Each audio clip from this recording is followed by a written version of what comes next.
Bayangkan layar dibuka tanpa musik panjang. Seorang karyawan bergaji 2 digit menatap ponsel di tanggal tua, napasnya terasa pendek. Bukan karena kurang kerja keras, melainkan karena saldo yang menipis. Di luar, jas rapi dan kopi mahal, di dalam, rasa cemas yang sulit dijelaskan. Ironi ini akrab di kota besar, ketika angka gaji tampak gagah, tetapi rasa aman tak pernah benar-benar hadir. Lalu muncul pertanyaan yang mengusik. Mengapa gaji sultan tapi cicilan rakyat jelata? Mengapa setiap kenaikan gaji justru diikuti kenaikan utang, bukan tabungan? Seolah ada magnet tak terlihat yang menarik uang pergi sebelum sempat berakar. Banyak orang bekerja lebih keras, namun hidup terasa makin rapuh, seperti berlari kencang di atas pasir yang terus amblas. Fenomena ini dikenal sebagai HNRY, penghasilan tinggi tapi belum kaya. Di pusat bisnis, tampilan luar mapan, apartemen strategis, kendaraan baru, liburan rutin. Namun ketika ditanya soal aset, jawabannya sering hening. Fondasi nol, ketergantungan penuh pada gaji bulanan, dan sedikit guncangan saja sudah cukup membuat segalanya goyah. Masalahnya bukan pada keran air yang kecil atau besar. Kekayaan tidak ditentukan oleh seberapa lebar keran dibuka, melainkan seberapa rapat ember ditambal. Jika ember bocor di banyak titik, air sebanyak apapun akan habis. Mengalir deras bukan jaminan terkumpul, tanpa sistem yang menahan dan mengarahkan. Disinilah kontras mentalitas terlihat jelas. Orang yang terlihat kaya sibuk mengoleksi barang, mengganti simbol, mengejar pengakuan. Orang yang benar-benar kaya sibuk mengoleksi aset, memperkuat fondasi, menunda tepuk tangan. Yang satu mengejar kesan, yang lain mengejar ketahanan. Perbedaannya sunyi, tetapi dampaknya menentukan arah hidup. Video ini bukan tentang tips instan atau trik cepat. Ini tentang membongkar bug di software otak kita soal uang, kesalahan logika yang tidak pernah diajarkan di bangku sekolah. Jika dibiarkan, bug ini akan terus menguras hasil kerja keras. Jika diperbaiki, arah hidup bisa berubah. Disinilah perjalanan dimulai, dari cara berpikir, bukan dari angka di slip gaji. Penghasilan yang naik sering dianggap sebagai solusi, padahal justru disitulah jebakan dimulai.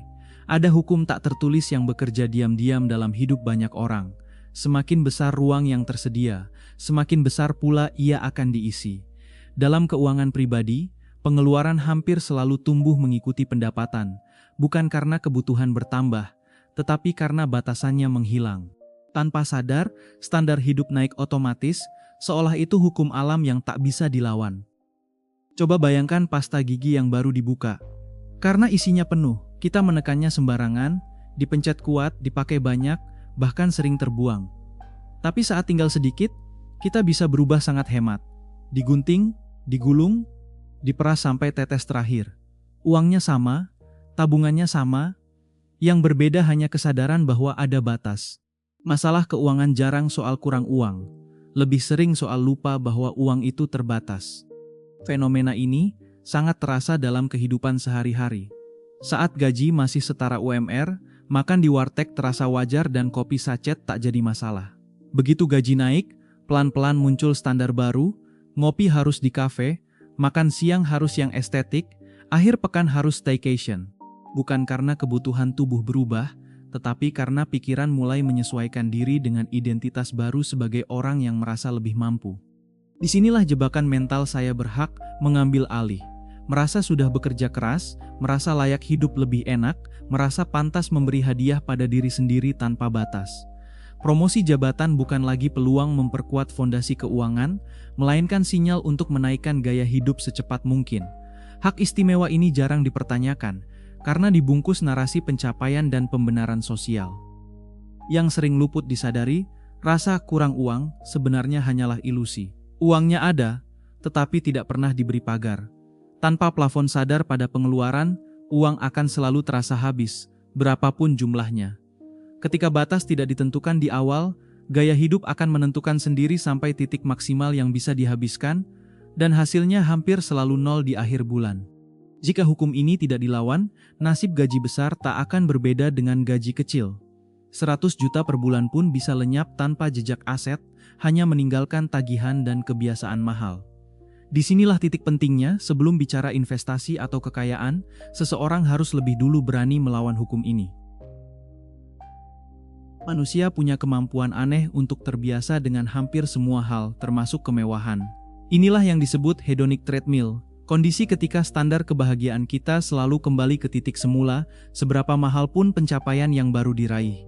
Barang yang dulu terasa seperti mimpi, perlahan berubah jadi hal biasa. Yang awalnya membanggakan, kemudian terasa hambar, lalu dianggap kurang. Pola ini biasanya berjalan tanpa disadari. Ingin ponsel baru, lalu membeli. Bahagia beberapa hari, memamerkan sedikit, lalu bosan. Setelah itu muncul keinginan berikutnya, motor baru, jam tangan baru, liburan baru. Siklus ini berulang terus, seolah hidup adalah daftar upgrade tanpa akhir. Kita bergerak cepat, tapi posisi tidak pernah benar-benar berubah. Di konteks Indonesia, treadmill ini sering terlihat pada kendaraan dan rumah. Bukan karena yang lama rusak atau tidak layak, tetapi karena muncul rasa jenuh dan dorongan untuk naik kelas. Renovasi dilakukan bukan karena fungsi, melainkan karena ingin terlihat berkembang. Cicilan dianggap bukti kemajuan, padahal seringkali hanya tanda bahwa standar hidup sudah terlanjur dinaikkan. Dopamin memainkan peran besar di sini. Sensasi unboxing paket belanja online memberi ledakan rasa senang sesaat yang sering disalahartikan sebagai pencapaian hidup. Otak mencatatnya sebagai kemenangan kecil, padahal yang terjadi hanyalah pertukaran uang dengan barang. Ketika dopamin turun, muncul keinginan baru untuk mengulang sensasi itu lagi. Masalahnya, hampir semua barang mewah memiliki satu takdir yang sama. Hari ini dibanggakan, beberapa tahun lagi berdebu di gudang atau dijual murah. Nilainya turun, fungsinya biasa saja, dan uang yang dikeluarkan tidak pernah kembali. Yang tersisa hanyalah kebiasaan konsumsi yang makin mahal dan toleransi kebahagiaan yang makin tinggi. Inilah mengapa mengejar kepuasan materi sering terasa melelahkan. Kita berlari kencang, keringat bercucuran, tetapi tidak pernah mencapai garis akhir. Kebahagiaan selalu beberapa langkah di depan. Kesadaran ini penting, karena tanpa menghentikan treadmill ini, gaji berapapun hanya akan habis untuk mempertahankan rasa senang sesaat, bukan membangun hidup yang tenang dan berkelanjutan. Di Indonesia, ada biaya yang jarang tercatat di laporan keuangan pribadi, tetapi dampaknya sangat nyata. Namanya biaya sosial, atau bisa disebut pajak gengsi. Uangnya keluar bukan karena kebutuhan hidup, melainkan demi menjaga citra, relasi, dan perasaan diterima. Banyak orang terlihat stabil secara finansial, padahal diam-diam terkuras oleh kewajiban sosial yang tidak pernah dinegosiasikan. Budaya gengsi tumbuh subur di kelas menengah. Istilah BPJS, budget pas-pasan jiwa sosialita, bukan sekadar candaan. Ia menggambarkan kondisi ketika penghasilan habis untuk tampil layak di mata lingkungan. Mulai dari nongkrong yang dipaksakan, outfit yang harus update, sampai gaya hidup yang disesuaikan dengan circle, bukan dengan kemampuan real. Lalu ada pajak sosial yang terasa wajib. Arisan gaya hidup, sumbangan hajatan yang makin mahal, budaya traktir teman kantor setiap kali ada momen kecil. Menolak sering dianggap pelit, berbeda, atau tidak solid. Akhirnya banyak orang memilih mengorbankan tabungan demi menjaga perasaan orang lain yang sebenarnya juga sedang berjuang secara finansial. Mentalitas, biar tekor asal kesur, memperparah keadaan.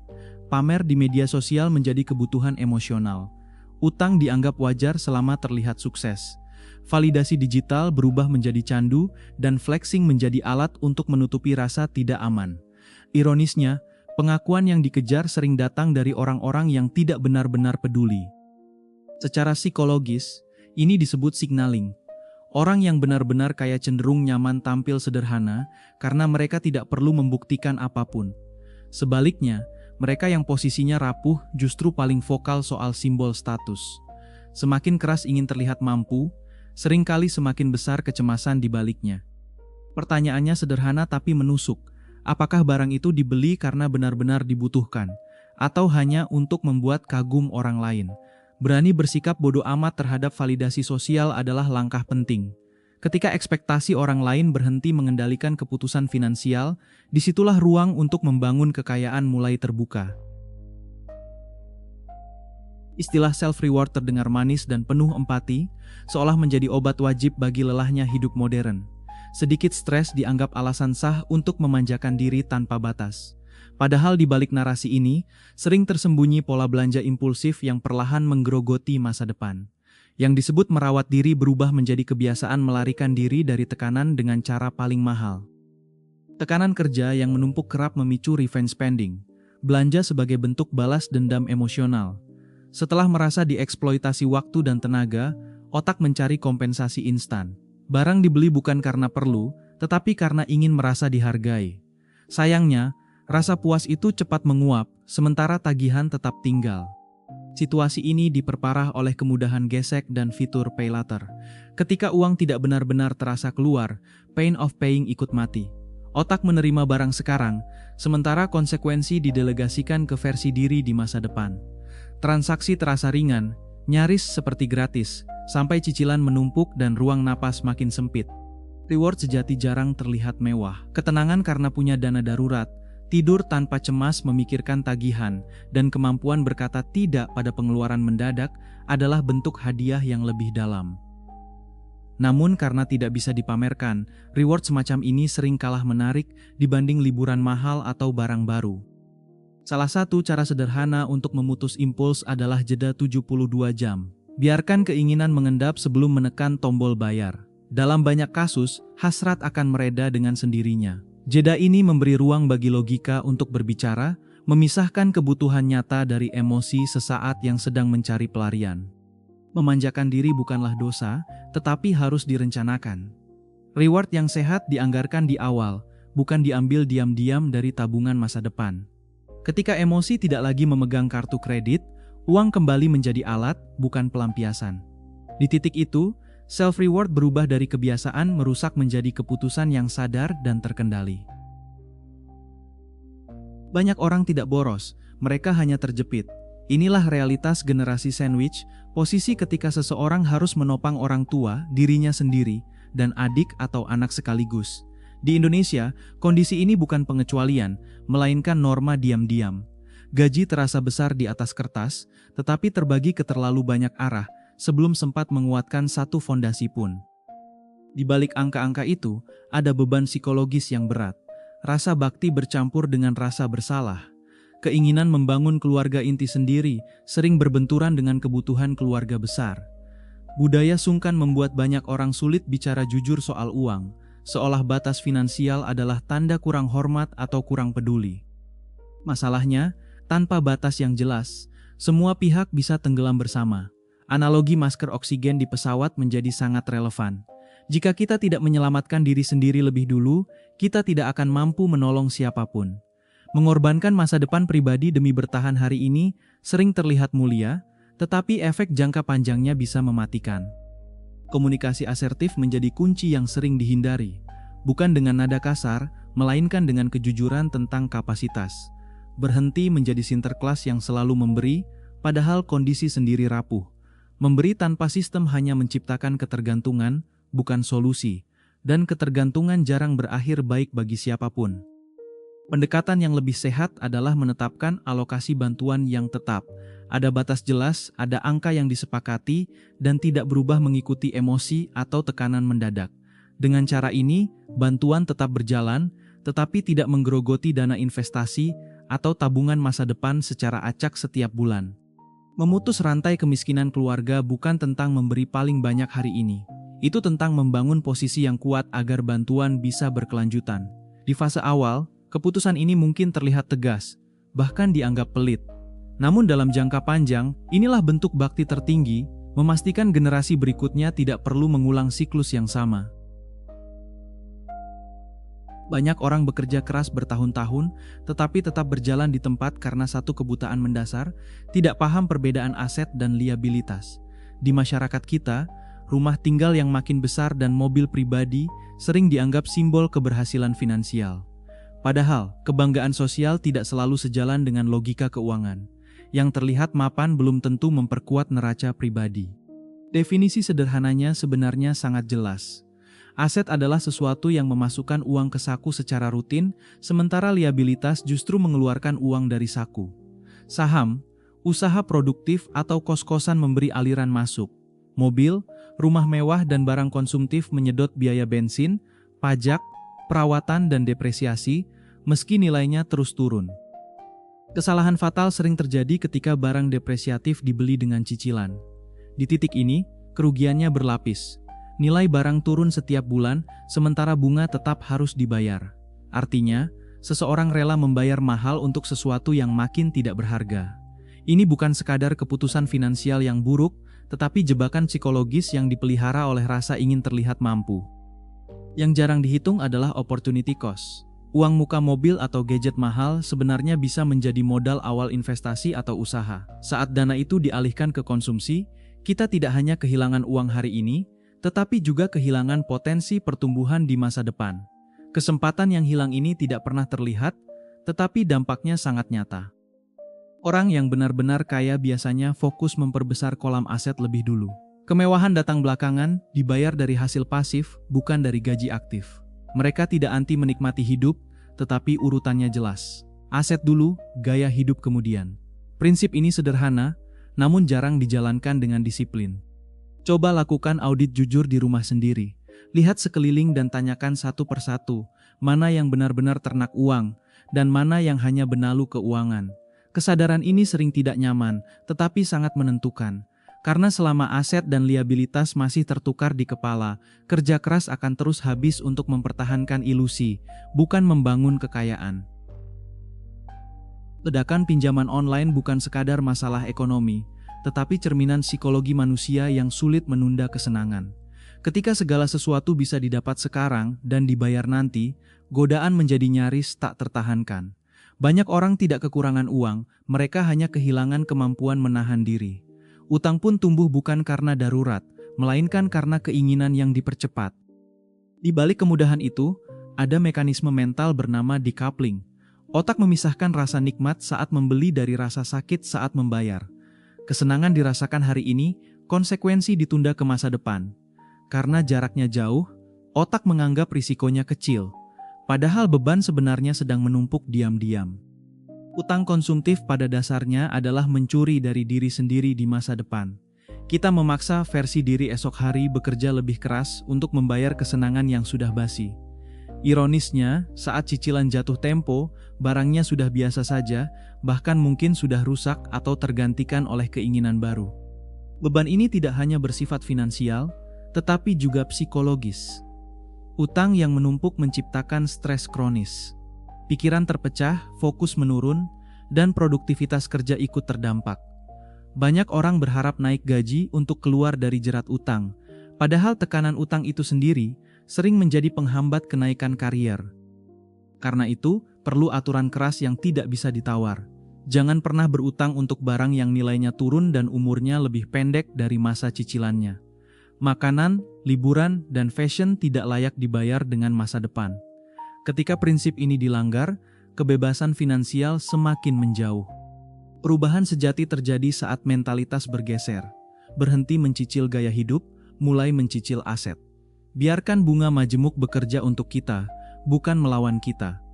Utang bukan alat untuk terlihat berhasil, melainkan senjata yang harus digunakan sangat hati-hati, atau tidak sama sekali, jika tujuannya adalah membangun kekayaan yang tahan lama. Banyak orang mengira kekayaan ditentukan oleh besarnya gaji, padahal variabel paling menentukan justru waktu. Uang yang dibiarkan bekerja lama akan mengalahkan uang besar yang datang terlambat. Dalam perjalanan finansial, durasi sering lebih penting daripada kecepatan. Mereka yang memahami ini bermain di arena yang berbeda sejak awal. Bayangkan bola salju kecil yang mulai menggelinding dari puncak bukit. Awalnya tampak sepele, tetapi semakin lama, ukurannya membesar tanpa perlu didorong keras. Investasi bekerja dengan cara yang sama.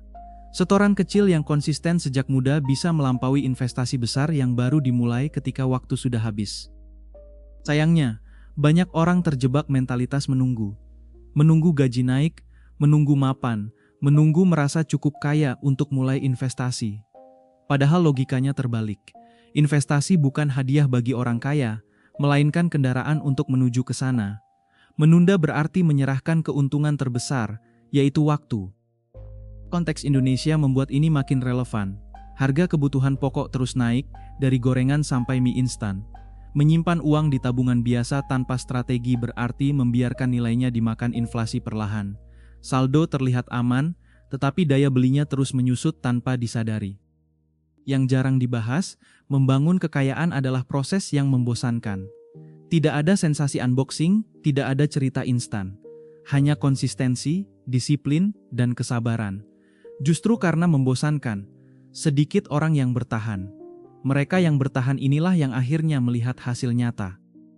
Kebiasaan paling sederhana, namun paling kuat adalah membayar diri sendiri lebih dulu.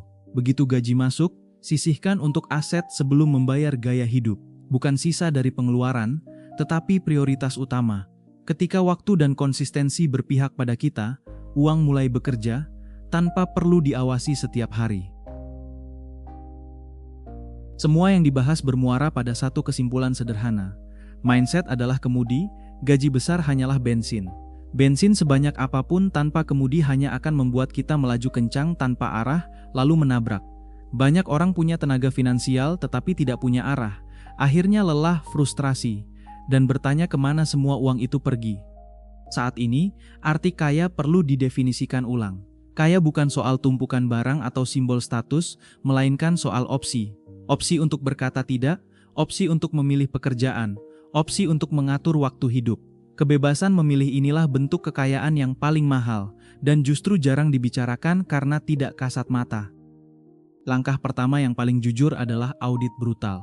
Catat setiap pengeluaran selama 30 hari, sekecil apapun. Dari kopi, parkir, sampai langganan yang jarang dipakai. Bukan untuk menghakimi diri sendiri, tetapi untuk melihat kenyataan apa adanya. Di sanalah kebocoran halus biasanya bersembunyi. Langkah kedua adalah puasa gengsi. Turunkan standar gaya hidup satu level di bawah kemampuan selama 6 bulan. Bukan untuk menyiksa diri, tetapi untuk membangun jarak antara kebutuhan dan keinginan. Jarak ini memberi ruang bernapas, ruang berpikir, dan ruang untuk menata ulang prioritas tanpa tekanan sosial. Langkah ketiga adalah membangun sistem. Otomatiskan tabungan dan investasi agar uang tersisih sebelum sempat disentuh emosi. Sistem yang baik bekerja bahkan saat motivasi turun. Disinilah banyak orang gagal, mengandalkan niat bukan mekanisme.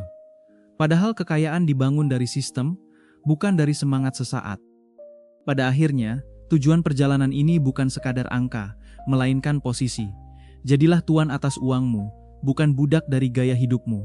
Mulai sekarang, fokuslah membangun apa yang tidak terlihat, karena justru di sanalah fondasi kebebasan finansial yang sesungguhnya dibentuk. Jika sejauh ini kamu merasa tersentil, itu pertanda baik. Bukan karena kamu gagal mengelola uang, tetapi karena kamu mulai melihat pola yang selama ini tersembunyi. Channel ini ada bukan untuk menghakimi, melainkan untuk menemani proses berpikir ulang tentang uang, keputusan, dan arah hidup.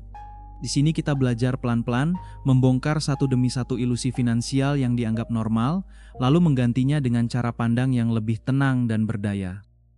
Jika kamu ingin terus melatih mindset ini, tetaplah di ruang ini. Setiap pembahasan dibuat untuk membantu kamu berpikir lebih jernih, bukan lebih cepat. Subscribe bukan janji jadi kaya besok pagi, tapi komitmen membangun kesadaran jangka panjang. Karena ketika cara berpikirmu berubah, keputusanmu ikut berubah, dan dari sanalah kekayaan yang sesungguhnya mulai bertumbuh.